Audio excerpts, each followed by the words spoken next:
और अब खबरें तफसील से। मध्य प्रदेश के जव्वा में पीएम मोदी ने एक अवामी रैली से खिताब किया। वजीर आजम ने जव्वा को कबायली विरासत का मरकज बताया। वजीर आजम ने मुद्रा लोन के बारे में अवाम को आगाह किया। योजना के तहत आज देश के नौजवानों को अपने पैरों पर खड़े रहने की एक ताकत दी है, एक नया हौसला दिया है, नया विश्वास दिया है। पहले अगर उसके पास संपत्ति नहीं है तो बैंक वाले लोन नहीं देते थे।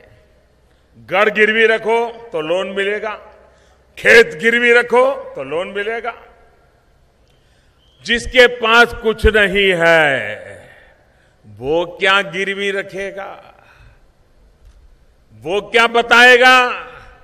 हमारी सरकार ने नियम बनाया कि मेरे आदिवासी भाई बहन, मेरे देश के नौजवान अगर मुद्रा योजना से लोन लेना चाहते हैं तो उनको कोई गारंटी देने की जरूरत नहीं है, बैंक से उनको लोन मिल जाएगा।